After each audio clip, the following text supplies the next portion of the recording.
Seth Kinman was an early settler of Humboldt County, California, a hunter based in Fort Humboldt, a famous chair maker, and a nationally recognized entertainer. He stood over 6 feet tall and was known for his hunting prowess and his brutality toward bears and Indians. Kinman claimed to have shot a total of over 800 grizzly bears, and in a single month, over 50 elk. He was also a hotel keeper, barkeeper, and a musician who performed for President Lincoln on a fiddle made from the skull of a mule. Known for his publicity-seeking, Kinman appeared as a stereotypical mountain man dressed in buckskins on the U.S. East Coast and selling cartes de visits of himself and his famous chairs. The chairs were made from elk horns and grizzly bear skins and given to U.S. presidents. Presidents so honored include James Buchanan, Abraham Lincoln, Andrew Johnson, and Rutherford Hayes. He may have had a special relationship with President Lincoln, appearing in at least 2 of Lincoln's funeral corteges, and claiming to have witnessed Lincoln's assassination. His autobiography, dictated to a scribe in 1876, was first published in 2010 and is noted for putting the entertainment value of a story ahead of the strict facts. His descriptions of events change with his retelling of them. Contemporary journalists and modern writers were clearly aware of the stories contained in the autobiography, but each chooses which version to accept. Early life. Seth Kinman's father, James Kinman, ran a ferry across the West Branch Susquehanna River in central Pennsylvania, in an area then called Uniontown, now called Allenwood in Gregg Township, Union County. James also was a millwright and an innkeeper, whose forebears were Quakers from Bucks County, Pennsylvania. Seth's mother, Eleanor Bauer Kinman, was of German descent whose family lived in Reading, Pennsylvania. Seth was born in Uniontown in 1815. While in Pennsylvania, he learned to read and write. "I could form good letters with a pen, but I never learned to spell well." Quote. In 1830 his father took the family and migrated to Tazewell County, Illinois. In his autobiography, Seth stated that his father fought in the Black Hawk War in Illinois in 1832. He also claimed that his father and Abraham Lincoln fought together in the war, became friends afterward, and that Seth met the future president during Lincoln's circuit riding days in Illinois. At about the same time, the Kinmans acquired a rifle, known as Old Cotton Bale, that Seth kept throughout his life. The rifle had a 4-foot-long barrel and is supposed to have killed General Pakenham at the Battle of New Orleans in 1815. With some skepticism, Armstead relates a long history of the rifle, gleaned from an 1864 local newspaper story on Kinman, of a renegade Kentucky sniper shooting the British general while carrying on a conversation with American General Andrew Jackson. Seth spent 10 years working in his father's mill in Illinois, sawing lumber and grinding grain. After his father's death in 1839, he sold the mill and tried farming. He married Anna Maria Sharpless, of Catawissa, Pennsylvania, in 1840 and they had 5 children together: James Carlin, who is sometimes called Calvin, Austin, Ellen, and Roderick. Anna Maria and 2 of the sons, James and Austin, died during the winter of 1852–53, while Seth was in California. By 1848, Kinman was operating the Eagle Hotel in Pekin, Illinois, on the Illinois River. The hotel was known less for its comforts than for Kinman's rendition of the fiddle tune Arkansas Traveler. A traveler came off a steamboat one day and went to the Eagle Hotel. There had been a little western scrimmage at the Eagle the night before, and though things had not been put in order, the proprietor, Seth Kinman, was sitting in front of the door playing his favorite tune, the Arkansas Traveler, with the greatest self-satisfaction. The stranger, stopping, said to Seth, "Are you the proprietor here?" Seth, without resting his bow, replied, "Wall, I reckon I be. Stranger, do you keep tavern?" "Of course I do, I keep tavern like H.L.," said Seth, fiddling away with all his might. "Just pile in, hang your freight on the floor, and make yourself at home." Quote, "The boys," continued Seth, "have been having a little fun, but if there is a whole table a plate in the house, I'll get you some cold hash toward night." The stranger didn't like this peculiarly Western reception, so took his departure, leaving Kinman still enjoying his violin. Life in California. Kinman claimed to have migrated to California in 1849 during the Great Gold Rush and worked as a gold miner in Pearson B. Redding's party on the Trinity River near present-day Douglas City. He then returned to Illinois for 2 years. In 1852, he traveled to California and explored the Humboldt Bay area, near present-day Eureka, California. Humboldt Bay had been recently rediscovered by gold miners seeking a faster and cheaper route to transport supplies. An early settlement in the area was also named Uniontown, but is now known as Arcata. During this period, miners and the suppliers were often flush with gold, but he had little to spend it on. On Christmas 1852, Kinman was hired to perform on fiddle at the then exorbitant amount of $50. Despite his lack of musical training, as described by a fellow 49er, Seth Kinman, the noted hunter and antler chair maker, and myself were tendered $50 each to preside as the orchestra for a Christmas ball at Uniontown in 1852. Kinman's repertoire consisted mainly of an alternation of the Arkansas Traveler and Hull on the Wabash, and mine was little more varied or pretentious. He responded, "My conscience has not yet reached that level of elasticity." Over the winter of 1852 to 53, he lived in what is now Ferndale in the cabin of Stephen Shaw. His wife and 2 of the children died that winter, and he may have gone back to Illinois to bring back his mother and 3 remaining children by 1854. In 1853, he started working as a hunter, feeding U.S. troops in Fort Humboldt. While at Fort Humboldt, he met future President Ulysses S. Grant and future General George Crook. According to tradition, about this time, he brought the first herd of cattle to Humboldt County. Some events and the timing are unclear during this early period. Sources disagree on whether he brought his family to California from Illinois in 1852 or 1854.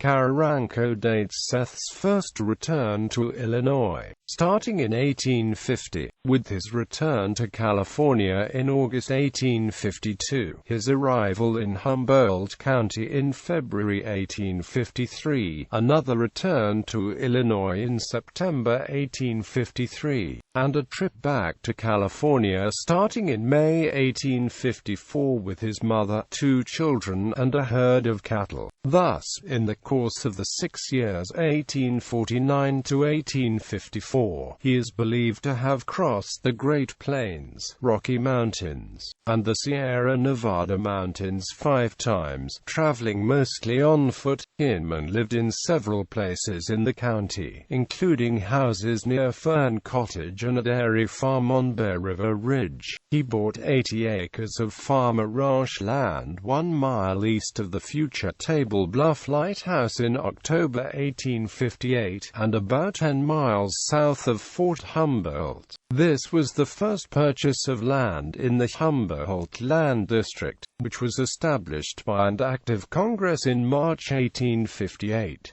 He later built a hotel and bar on the site. Kinman made his name first as a hunter, especially as a hunter of grizzly bears. California was noted for its large population of grizzlies. Seth's son Carlin claimed that they once saw 40 grizzlies at one time.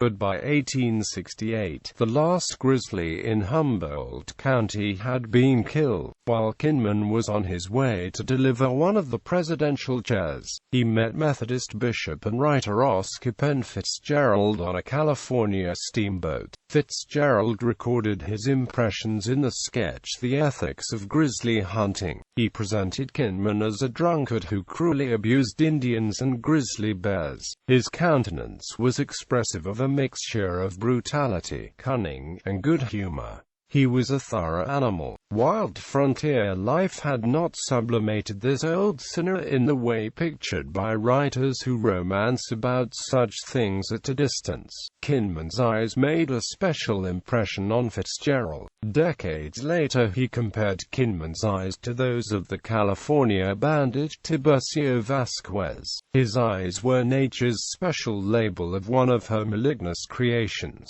Only in two other human beings have I ever seen such eyes as those. It was the eye of a wild beast, the baleful glitter you have seen in the eyes of snakes, panthers, catamounts, or other creatures of the reptilo-feline kind. During a gale on the night of January 5–6, 1860, Kinman was alerted by distress signals from the Northerner which had been breached by a submerged rock. Kinman tethered himself to the shore and waded into the surf to rescue passengers. In all, 70 people were saved by various means and 38 people perished. He was hailed as a hero and awarded a Bible and free lifetime passage on the Pacific Mail Steamship Company's ships. Relations with Native Americans. Native Americans in Northern California suffered greatly at the hands of European Americans in the last half of the 19th century, and the population decline is often characterized as genocide. The wild people who lived around Humboldt Bay were particularly hard hit. The population declined from about 1,500–2,000 in 1850 to about 200 in 1860. Kinman's brutality was noted by James R. Duff, a fellow 49er, who described him as an avowed enemy of the red man. Shot an Indian on sight. Carranco states that Seth always took an Indian along on a hunt, partly to carry the game, but primarily to serve as bear bait, and concludes, sometimes he regarded them as human beings, other times only as predatory animals to shoot at. Kinman himself claimed to be an official Indian agent, though there is little evidence that he actually served in the position. He collected Indian artifacts, including scalps, which he claimed to have taken himself. Kinman was involved with the wild people who lived on Table Bluff, near his farm. The wild continue to live on Table Bluff on a small ranch area, a reservation. The key event in wild history was the February 25–26, 1860 wild massacre on Indian Island, when over 100 wild were murdered in the sleep. At the same time, there were massacres of the wild at other sites, possibly including Table Bluff. Kinman has not been specifically identified as one of the murderers. Nevertheless, in May 1860 he was elected to represent Bear River at a county-wide meeting ostensibly called to discuss ways to protect white settlers from the Indians. In 1864 he scouted for Captain William Hull's California Volunteers, which according to Kinman, slaughtered and captured Indians, and at one time they took as many as 160 captives to Fort Humboldt.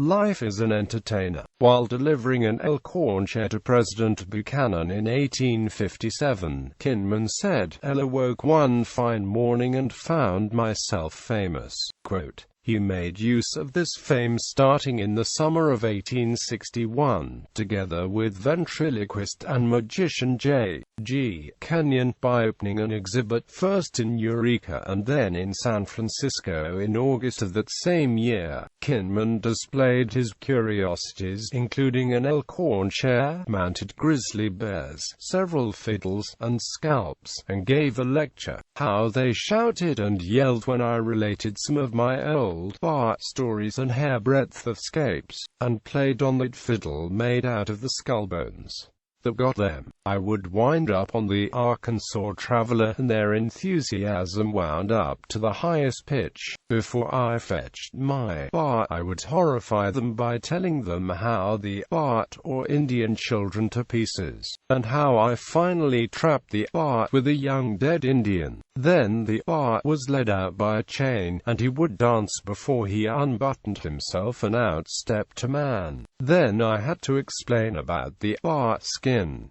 Then I told the audience how I sawed off those Indian scalps. The ladies looked horrified and aghast. Then I would tell about the Indian way of life.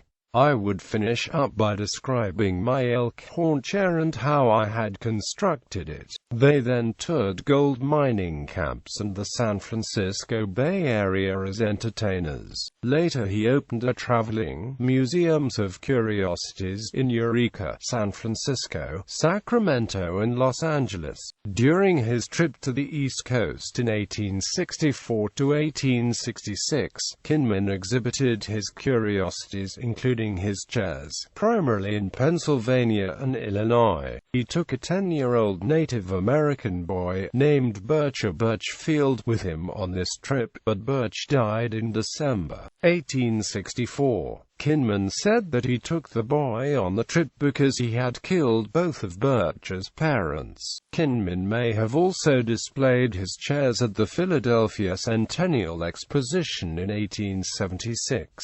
As late as 1885, Kinman opened a museum in Los Angeles with his sons Colin and Roderick. Presidential chairs. Kinman first used the large number of elk horns shed near his farm every year to create a fence. With the help of George Hill, about 1856 he created his first elk horn chair, which he traded to Dr. Josiah Simpson of Fort Humboldt for a telescope. The construction of an elk horn chair included using matching horns to make the front legs and arms of the chair. These horns interlocked with another matching pair, which formed the rear legs and the back of the chair. An elk hide seat was added, along with actual elk feet as the feet of the chair, and the horns were connected beneath the seat. Inspired by the 1856 election of James Buchanan, a fellow Pennsylvanian, to the presidency, Kinman built his first presidential elk horn chair and brought it to Washington. I kill deer and elk meat up in Humboldt County. My range is from Bear Valley into Oregon. This winter I killed considerable meat, so I thought I would take it easy and set about to make this chair with the view of sending it on to Washington. 4-year-old buck. After I got it finished, though, the boys up in our parts thought it enough to travel on, so I thought I would try and go on with it to Washington myself, leaving my mother and 4 children behind, and started with nothing but my rifle and powder horn. Nobody has yet sat in this chair, and never shall till after the president. He arranged free passage on the ship Golden Age to Panama, then to New York, and finally to Washington. With some help from Peter Donahue and O.M. Wozencraft, on May 26, 1857, after an introduction from the Commissioner of Indian Affairs James W. Denver, Kinman presented the chair to Buchanan. The president was so pleased by the present that he bought Kinman a rifle and 2 pistols in return. In 1861 he advertised that he had made a chair that he would present to Napoleon III. Later, because of French involvement in Mexico, he abandoned the idea. Kinman took 2 chairs on his 1864 trip to the East Coast for use in exhibitions. Kinman's presentation of an elk horn chair to President Abraham Lincoln at 10 a.m. on Saturday, November 26, 1864 was recorded by artist Alfred W. Aud, the only known picture of Lincoln accepting a gift. The drawing shows Lincoln examining Kinman's rifle, which he called Old Cotton Blossom. Kinman also presented a fiddle made from the skull and a rib of his favorite mule and played the instrument, much to the amusement of Lincoln and other spectators. He played Essence of Old Virginia and John Brown on the bones of the mule. Lincoln said that if he could play the fiddle he would ask him for it, but since he could not, the fiddle would be better off in Mr. Kinman's hands. Within 3 weeks, Lincoln stated that he would prefer to eat Kinman's chair, antlers and all, than to appoint a certain offer-seeker. The following April, Kinman marched in President Lincoln's funeral cortege in Washington. Kinman was allegedly in Ford's Theater the night of the assassination and witnessed the murder. He escorted Lincoln's body on its way to burial as far as Columbus, Ohio. On April 26, 1865, the New York Times described Kinman in the funeral cortege in New York City. Much attention was attracted to Mr. Kinman, who walked in a full hunting suit of buckskin and fur, rifle on shoulder. Mr. Kinman, it will be remembered, presented to Mr. Lincoln some time ago a chair made of California elk horn, and continuing his acquaintance with him, it is said, enjoyed quite a long conversation with him the very day before the murder. During his stays on the East Coast, many cartes de visits photographs of Kinman and his chairs were taken by Matthew Brady. Kinman claimed to have paid Brady $2,100 in one 3-month period for photos at 8 cents apiece, which calculates to an unlikely amount of over 26,000 photographs. Kinman sold these photographs, among other places, in the U.S. Capitol. He also toured the country, performing in his buckskins as a frontier storyteller and fiddle player. Kinman's tour de force in presidential chairs was presented to President Andrew Johnson on September 8, 1865. This was intended to surpass all his previous efforts, and was made from 2 grizzly bears captured by Seth. The forelegs and claws were those of a huge grizzly, and the back and sides ornamented with immense claws. The seat was soft and exceedingly comfortable, but the great feature of the chair was that, by touching a cord, the head of the monster grizzly bear with jaws extended would dart out in front from under the seat, snapping and gnashing its teeth as natural as life. Johnson kept the chair in his White House library, the Yellow Oval Room. On September 18, 1876, Kinman presented an elk horn chair to Governor Rutherford Hayes of Ohio, who was soon to become the President of the United States. The chair is now displayed in the Rutherford B. Hayes Presidential Center in Fremont, Ohio. He later gave a chair constructed of bearskin and other bear body parts to Hayes's Vice President William A. Wheeler. Legacy. In 1876, Kinman dictated his memoirs, but they were not published until 2010. He also kept an extensive scrapbook of newspaper articles. About 1930, a one-time neighbor of Kinman, George Richmond, copied the memoirs and the scrapbook by hand. The original manuscript and scrapbook were then sent to a potential publisher or agent, and lost after his death. The published version is from Richmond's copy. Richmond also recalled many of Kinman's stories and collected others from Kinman's family and friends, then retold these stories in a book now published as I'm a Gonna Tell Ya a Yarn. In his later years, Kinman lived in Table Bluff, California with his family, where he owned a hotel and bar. In 1886, Kinman was preparing to send chairs to President Grover Cleveland and former presidential candidate General Winfield Scott Hancock. He died in 1888 after accidentally shooting himself in the leg. He was interred at Table Bluff Cemetery in Loleta, California, in his buckskin